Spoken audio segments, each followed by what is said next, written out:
Yes.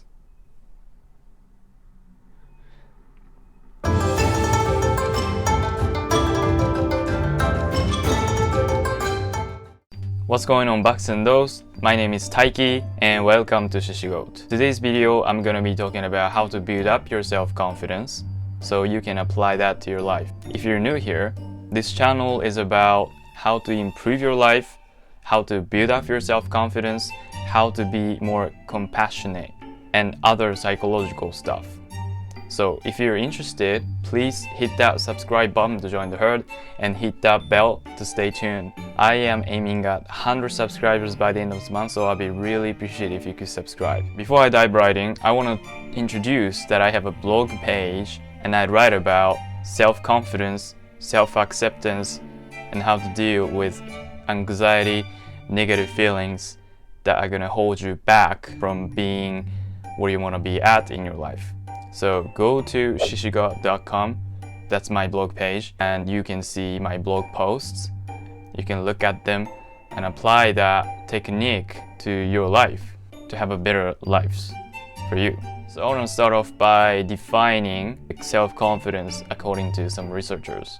So according to Benebu and Tirol in 2002, self-confidence is simply believing in yourself. Okay, that's one.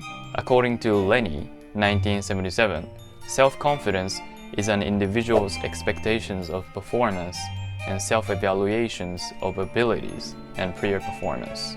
Finally, according to Psychology Dictionary Online, self-confidence is an individual's trust in his or her own abilities, capacities, and judgments or belief that he or she can successfully face day-to-day challenges and demands. So I'm just going to summarize and simplify what self-confidence it really is.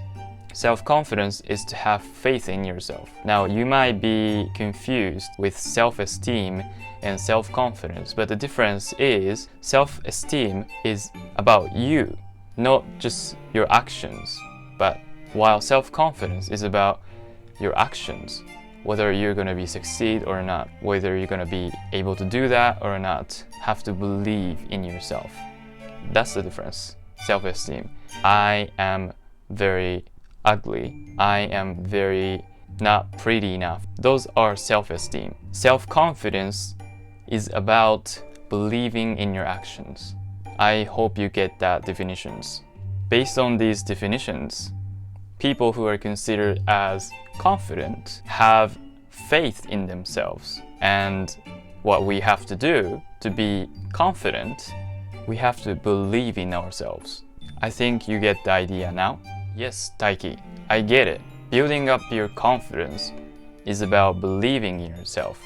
But we're here to find out how we can be confident. Well, I'm gonna tell you. Number one, be willing to help others and be willing to ask help from others. If you're human, in our genes, we have what is called sense of belonging. We cannot live alone, just like monkeys, just like wolves. We need belonging to be happy, to feel that you belong to a certain community. That's why loneliness can increase the rate of mortality. Also, Julian Holt-Landstad from Brigham Young University did a research on patients of heart attack, and she did research on what is causing that heart attack the most. Here's what she found. It was the quality and the quantity of friends that mattered more than smoking, exercising, or a metabolism, or an alcoholic, or the amount of alcohol they drink. That loneliness was the strongest cause. Also, the research group found that those who are feeling lonely will have more stress. It's going to cause problems to their immune systems. There are many health issues because of loneliness. As the saying goes, loneliness can kill you, was after all true. In the video up here, I talked about how to create connection with friends and people who you don't know. even if you're an introvert. So if you're interested, the video is up here somewhere. You can definitely check that out so you can apply that technique to your life. So it's going to increase your chances of being happy, and it's going to decrease the risk of dying. Going back to building up confidence. So in a recent review of contemporary literature, Stephen Post, head of Case Western Reserve University Medical School, found a profound connection between giving, altruism, and happiness. Now, altruism is to simply giving, something you can help other people, helping. So the happiness and altruism and the confidence are all connected. Here's how it goes. If you help someone, you will create connection, you'll be happy, you will have a capacity in your minds to have faith in yourself, because believing in yourself can be challenging and it takes some energy if you're not familiar with how to do it. But if you have a connection, you'll be happier, and also you will know that you have the ability to help people, right? So if you're good at video editing, let's say, and someone is seeking for a video editor, and if you edit them for you, they will just say thank you, and you feel that you were helped them, of course. But if you help someone, you will build up your confidence. You will have more faith in yourself that you can do something for someone else.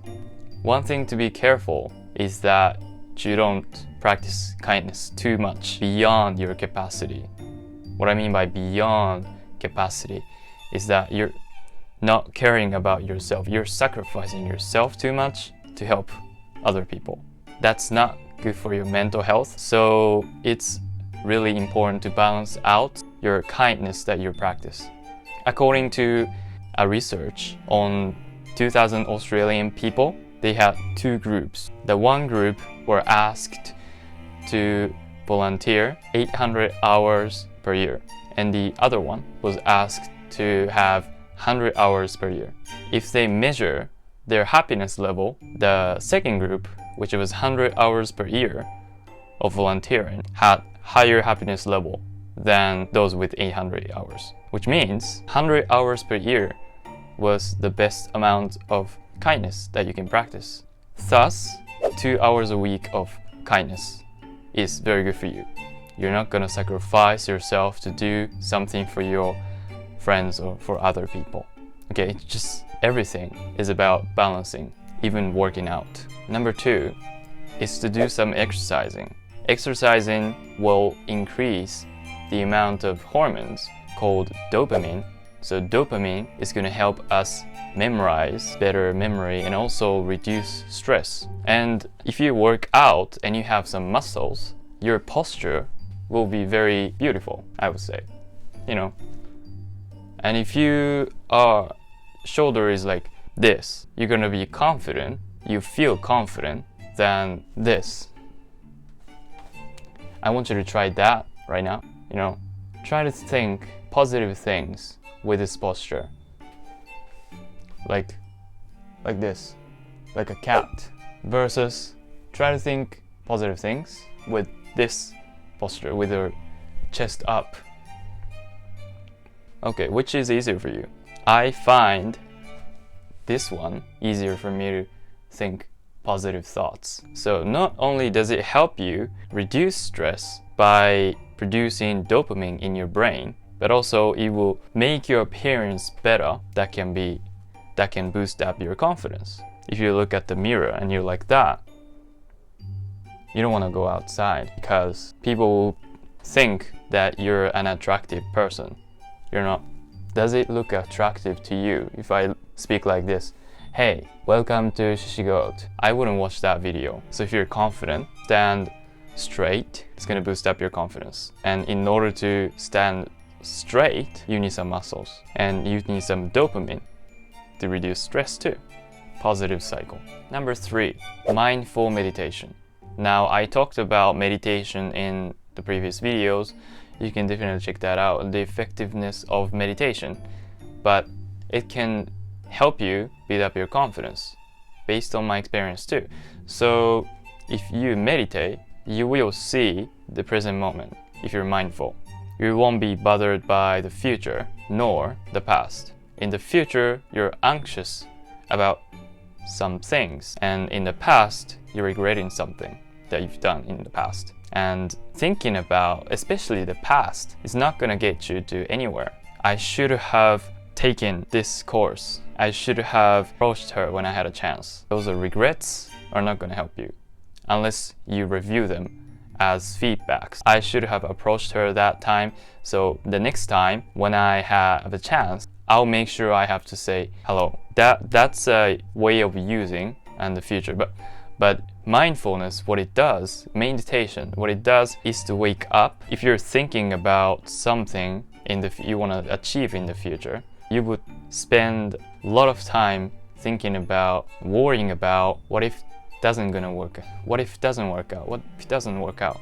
If you're prepared enough, there's nothing you can do with that because it's in the future. It's not in the current moment. So it's gonna reduce the anxiety you're having about the future and also about the past. That's what meditation does for you. And if you're nervous, of course, you won't look confident. So meditation is a form of increasing your confidence. So I want you to start doing right now, as well as exercising and also helping others. In addition to being at the present moment, you can see what you have to do. You can set a goal easily. So if you're like awake right now, mindfully, you will see what you have with you right now. And you realize that, and you can apply that to the future goal. And setting up a goal and going into the direction what confident people do. If you don't have a map and marked on the map, and if you're kind of getting lost, you're not gonna be confident about the direction where you're headed to.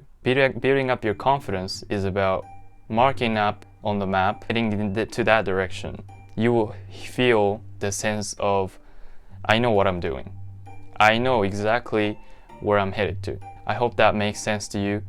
By applying these, I am confident enough to speak in front of a camera in a second language, which is English. This is not something so many people can do, I believe, and I believe in myself that I can help you. And I do go to the gym at least 4 times a week. It's going so well with my mental body and also physical body. Because every time I try to read books, it helps me absorb the knowledge faster than when I wasn't working out. And this outputting is increasing my confidence too.